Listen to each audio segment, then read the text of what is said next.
My wife, 35F, and I, 35 male, have been married for 15 years and we've been together for 20 years. We have 2 kids, 12, 14. We absolutely adore and work tirelessly to provide the best possible life for them. For the past 3 years, things have been somewhat bumpy. I understand that our kids are at an age where they require a ton of our attention and resources with school, band, club sports, and other extracurriculars, and I'm aware of the physical and emotional toll that can have on marriages. However, for these past 3 years, my wife and I have had very little intimacy and very little sex, and we've been trying very hard to work on that aspect of our relationship. This past year has been the most difficult and by far the darkest year in our marriage. We didn't talk very much, we essentially became roommates co-parenting our kids under the same roof. It was very depressing and very demoralizing. It was to the point where we began contemplating divorce, and it became very dark and gloomy in the household because of that. We began seeking help with both individualized therapy and couples therapy, and it seems to have helped some. Little by little we started to get along and started to have deeper conversations about what our marriage looks like and what we would love for it to look like. This is where it gets tough. As time passed, my wife started to tell me she no longer was in love with me and that she only saw me as a best friend. That she only loved me in a very platonic way, and this was one of the main reasons she didn't have any desire for intimacy and let alone sex. This was very shocking to me, and quite frankly, I was devastated. I became angry and depressed, and I couldn't fathom the thought that I was no longer wanted or desired by the person I felt completely in love with. Things began to deteriorate again, and not long after, we were back to square one. I sat down with her one afternoon and had a heart-to-heart and began to ask questions about where the root of this problem lies, and her answer was, "I don't know, and that I have built up resentment towards you, but I don't know where it stems from." As you can imagine, this provides very little to no insight into how to approach this. I'm puzzled, I'm frustrated, and I do not know what to do at this point. Currently, we've arrived at a place where she says that she has no sex drive and no desire for intimacy or connection. She says that all she wants is simply companionship, which basically means our co-parenting roommate dynamic. I asked her what I could possibly do, or what is it about me that is so unattractive or undesirable, and her response is always, "I don't know." She stated that she does love me, but it's not the same. That she has been feeling disconnected for years and that our marriage just takes up too much work. Her focus is only the children for now, and that my co-parenting contributions are meaningful to her in our home. I'm at a loss, and I'm mainly venting about my frustration. It's tough to realize that the person you love has no feelings for you. I feel like at this point I'm only here to contribute financially and as a parent. I feel like what she means with companionship is that she's comfortable with the convenience of having a good father for our kids and my financial contribution to the household. In regard to intimacy and her sex, she basically told me that it's not something she's interested in or wants at this time. She mentioned that the only way to get to a point for any of that is to be intoxicated, which I believe is incredibly awful and very wrong. I told her I do not think forcing herself to have sex or be intimate by drinking or smoking is good, and I declined to be a part of that, which to my surprise, it upset her and made her more distant. We're both extremely honest and transparent. We've never cheated on each other, and we are always free to look through each other's phones, emails, socials, etc., and we hardly ever do. I asked her if there was someone else and she declined. Honestly, I believe her. We then peacefully went through each other's things, and as expected, it was clean. We've always been very forward, even with the hard topics, so I don't smell nor feel any foul play or infidelity.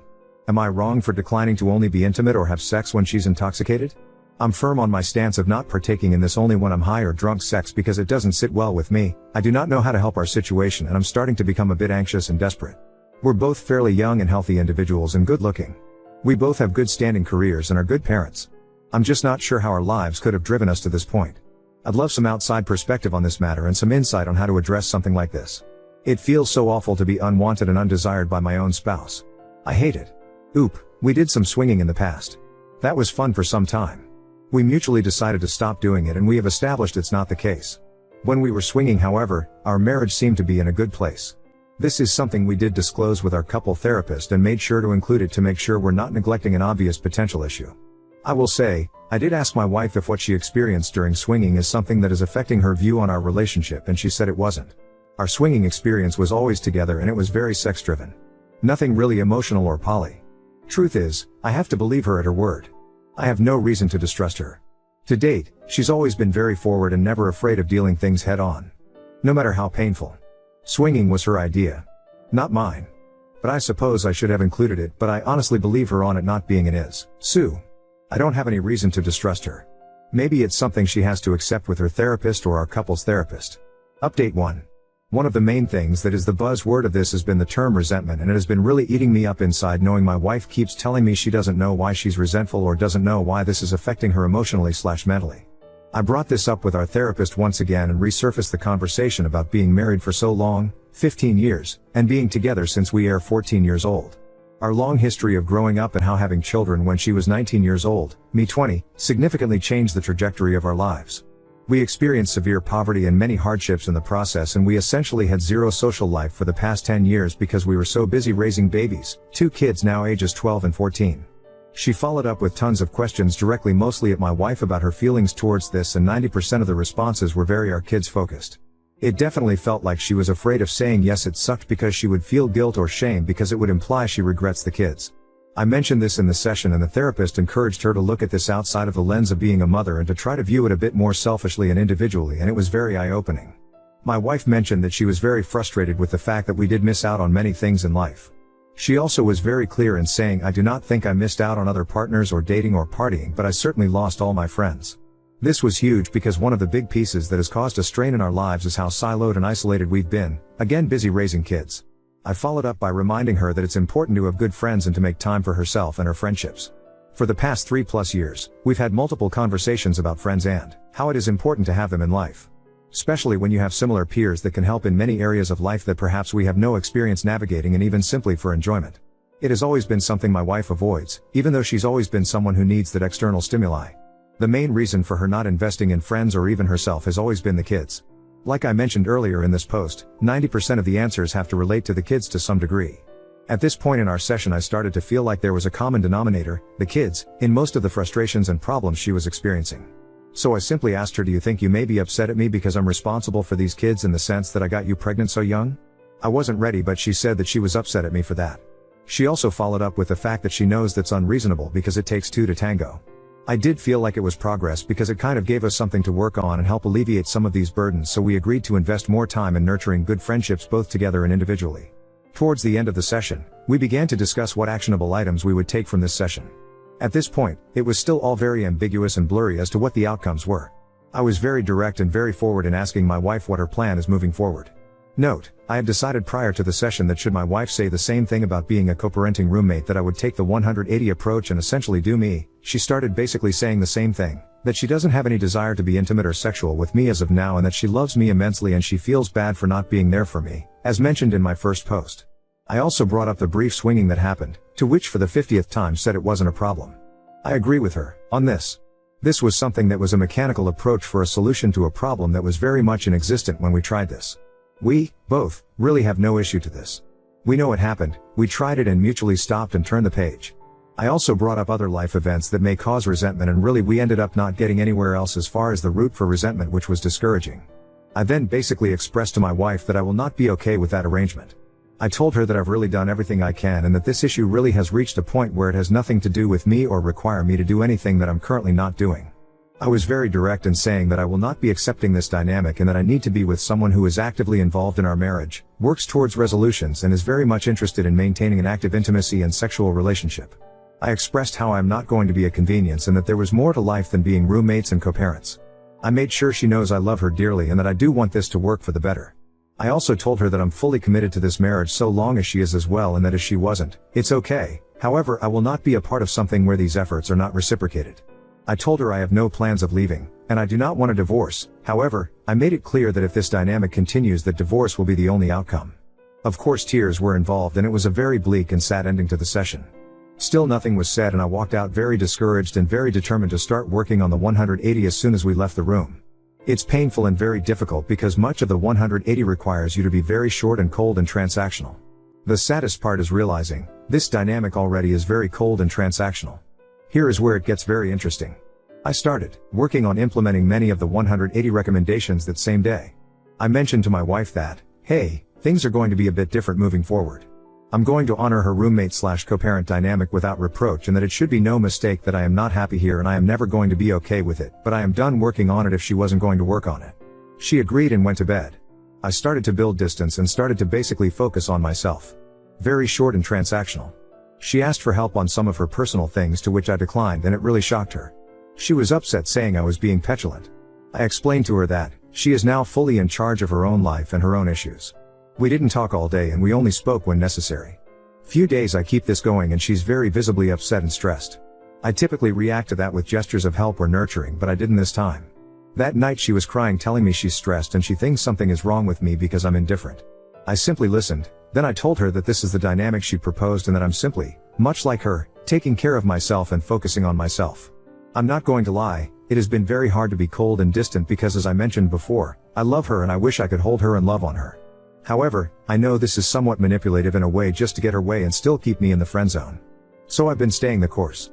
We're now going on a week of this 180 and let's just say, there has been many changes on her side. I think she is starting to realize there is more to me than just friends and co-parenting.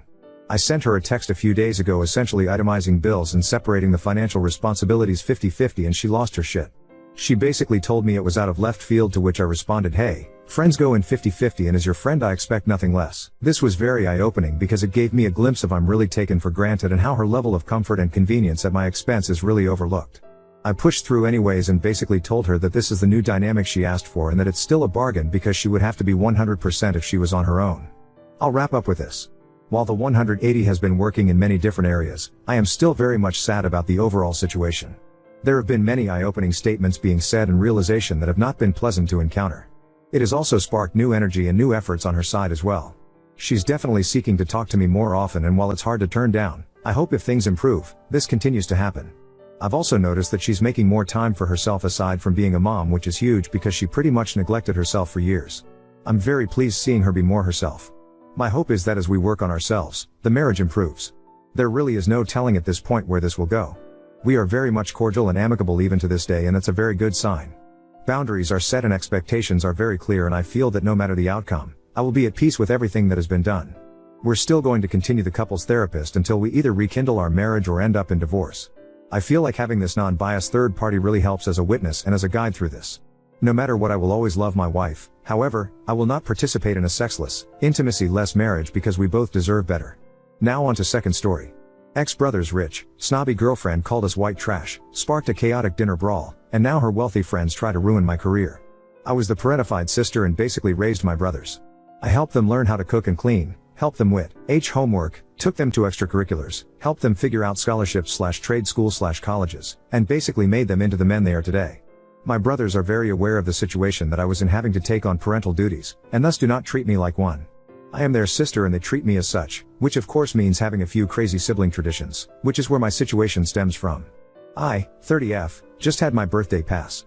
Mark decided to help Owen organize a celebration dinner, since everybody had something to celebrate. Owen just got engaged to Trish, Jack just got a huge pay raise, Kyle started an online shop, Rob bought his first house, it's a motor home, and Finn just started his first serious relationship. So, Owen organized a huge dinner at a pretty fancy place, with my brothers and husband each planning to split the tab with Margot, and omit me since it was technically my birthday and thus shouldn't pay. Fast forward to the dinner and we're seated in the back due to having so many people. Everybody is having a great time, laughing and sharing more information about their life, when Margot has an old video pop up on her phone memories. It's a video of a birthday dinner when I was a teen, and it showed my brothers giving me my birthday bruises. You may have heard of birthday punches. Well, it's basically the same concept. However, due to my brothers being massive hulks of meat and me being no more than 5 feet 1 in, they opt to flick me instead, so I'll get a tiny bruise instead of looking like I was jumped, lol. Rob decides to start with the birthday bruises tradition, each of my brothers opting to flick me 6 times, so this way I get an even 30 flicks, with Margot and Mark each giving me 2 for good luck. Did it look strange? Probably, but we already stood out in the restaurant since we had so many people. And, it's not like we made it a big show, I simply went around the table to each of my brothers. Trish and Ro were laughing, well aware of the familial situation and that it was all in good fun. But, I did notice Annie didn't really seem to be comfortable. So, when she went to the bathroom, I decided to check on her. Old habits die hard. I didn't approach her until she was washing her hands and asked her if everything was okay. She simply sneered and said we were embarrassing and low class. I told her that I didn't understand the attitude, that tonight was meant to be happy and we were just being ourselves. To be completely honest, my words were along the lines of this is who we are, we're siblings, we hit each other. It's not that deep. She once again sneered and said, well, this is a place where it's not okay to be yourselves, with a mocking tone. She then stormed out of the bathroom, so I returned to the table. She was sulky the rest of the dinner, and when the bill came, she tried to drag Finn off. This started a little quarrel with my other brothers, who all agreed beforehand to split the bill. Annie stepped in and said I could pay for them since white trash makes do. This started a fight with Margot, who threw wine on her and said you want white trash, you got it. I tried to take control, but Annie was already trying to get on Margot. Ro and Trish took her outside and the rest of us settled the bill and apologized for the disturbance to staff. When we left, we saw Annie swinging at Trish with Ro trying to get in between. I immediately stepped in and told Annie to leave, that until she apologizes that she wasn't allowed at any family gatherings, and told Finn that if she ever tries anything to call us immediately. Finn said that wouldn't be a problem and broke up with her right then and there, telling her to call a cab. He was apparently very upset to be called white trash and didn't like how she talked to me. He also later said she looks like she would accuse me of something, and that she's apparently done it to her ex. The problem I am currently dealing with is Annie's social circle. Annie apparently comes from a pretty affluent part of our community, went to a private school and had a personal chef and nanny kind of rich. Her and a bunch of her wealthy friends have tried to defame me, sending emails to my boss and coworkers. I told them to reply that they would be forwarding the email to me and I will sue for harassment and defamation if she continued to do this to me or any of my family members. The emails haven't bothered most of my coworkers, but I have a select dozen that already didn't like me, and now are using this to make my work life hell. I have already spoken to my boss about it, and they are monitoring those coworkers' work emails to assure Annie isn't sending anything. Margot told me I should go ahead with my threat the next time someone gets an email, and file defamation charges, along with harassment and emotional damages. The thing is Annie is 23, she's barely out of school, and this will wreck her life. Update 1. 2 days after my post went up, Margot's car got egged. She and 2 of her neighbors caught the perpetrators on camera, and 2 of Annie's flying monkeys, which I am now calling them because someone in the OG post called them that and I laughed so hard at the accuracy, were taken into custody. And boy, were these girls rats. They sold out Annie in a heartbeat. I almost pitied the poor girl until I came out of work and found the words "you deserved your miscarriage" spray painted on my car hood. Information: I suffered a miscarriage at the beginning of the year after one of my students, I work in a behavioral school, kicked me down the stairwell. I had been trying to help another teacher, and there was a security guard also present, but the kid just kicked my shin and nobody caught me in time. I was 6 months along when it happened and suffered it while at work. It was a whole scene with ambulances, admin staff, district staff. Meanwhile I was just bleeding and crying. I was given PTO for 2 weeks and by the time I returned to work, everybody knew. I got plenty of soft looks, everybody made my food or tried to make me feel better, even the ladies who didn't like me. I was just thankful summer vacation was coming up.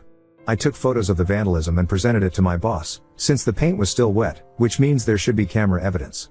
They told me to sit tight and they would take care of it. After 30 minutes, my boss, one of the coworkers who didn't like me, and 2 security officers came back. Turns out, the coworker who didn't like me had fed Annie that information, and was promptly fired on the spot after being forced to apologize to me. They also had security look through the parking lot footage, and got the license plate of Annie's car screeching out of the parking lot with her tossing a can of spray paint out the window, and denting another car in the process. Police were called and the spray can was taken as evidence. I was advised to get a lawyer and press charges. At this point, I decided to talk to a lawyer, so I looked at lawyers when I got home and consulted one the next day via a virtual consultation. He offered to do the case pro bono, as he had a bone to pick with Annie's mother, not my business to tell, but whoa was that story crazier than mine. We drafted all evidence into a compiled document and went through with pressing the charges for the damage to my car, as well as harassment and emotional distress. Let me tell y'all, I was expecting there to be a blowout when this happened. But, karma ate her up. Apparently, Annie has more than just what she did to me. The coworker whose car she dented when she threw out the spray can was pressing charges. Margot was also pressing charges for emotional distress. Also, turns out, she had been going after my brothers. She and her flying monkeys were review bombing Kyle's shop. They slashed 3 tires on Rob's mobile home. She had been sending complaints to O.N.'s boss through customer service lines, and she had stolen Jack's fence surrounding his house. WHOTF steals a fence? Apparently the amounting charges finally caught Daddy's attention, because he had everybody who was pressing charges come to one of his properties to talk it out. He had paid her bail and was keeping her in close proximity to assure she didn't get into any more mischief. Margot said she would be bringing her lawyer, and advised everybody else to do the same. So, it was actually pretty funny watching Annie's face as we all pulled up with our lawyers, with the exception of Finn, who was just coming as a character witness and had a file of evidence all his own. She had been harassing him and blackmailing him, and was ready to feed these absolutely damning evidences to the pack of lawyers who were attending. It's worth to note that I had not gotten the spray paint removed, so when Annie's father saw it, you could see the boiling, quiet rage in his glare. Annie's father, who I will dub Hunter, also had his lawyer present. The sit-down lasted 2 days, with all the lawyers going over the different charges and appropriate ways to punish them. My coworker was simply paid out, with some extra financial compensation and a few coupons from Hunter's businesses. Jack was returned his fence and Hunter paid to have it reinstalled, repainted, and for a 10-year warranty. Jack still stayed as emotional support since Mark was away on business. All the false reviews were removed from Kyle's shop and Hunter paid for any lost revenue. That talk was done between Hunter and Kyle in private, so I don't know how much he was paid. Hunter also contacted Owen's boss, who he apparently went to school with, and set the record straight. Hunter also decided to pay for Trish and Owen's honeymoon as excess compensation. That just left Margot, Rob, and I. The lawyers, us three, and Hunter agreed to culminate the charges into one case, and Hunter was able to wrangle the district attorney to come and try to strike a plea deal. I can't say much about that since the case is still ongoing, but just know Annie will be paying for her crimes. Hunter offered to get me a new car. I had been driving the same car for 10 years, and I told him I'd settled for a used one. Hunter made a fuss, saying I didn't raise my daughter like this is all her mother. Like, wow, this woman must be a demon if even her own husband throws her under the bus like that. So, Hunter is taking me car shopping, wifey is apparently pissed that Hunter isn't covering for their little princess, and Annie is getting her just desserts. Funny how money is indeed a very powerful thing, as Hunter even got the case to be moved to a priority list and thus proceedings will be sped up. To top everything off, Hunter said all the payouts will be coming from Annie's inheritance. Which is why he was so okay with giving out so much excess compensation. God, Annie's face. I wish I could have photographed it. I have no issues updating once the proceedings are finished. I will make sure to keep a spare tab open just so I don't lose this throwaway. It seems to be a pretty happy end for me. I didn't expect it to be solved in under 10 days, but Hunter is a very nice man. Maybe the Gen Zs shouldn't eat this rich, he's a good one lol. He even invited Mark, Trish, and Ro out for drinks to discuss compensation for the scene at dinner, too. Right now, I'm just relaxing on my sofa while Mark makes popcorn. We're about to binge some cartoons. We like spending our Sundays like that.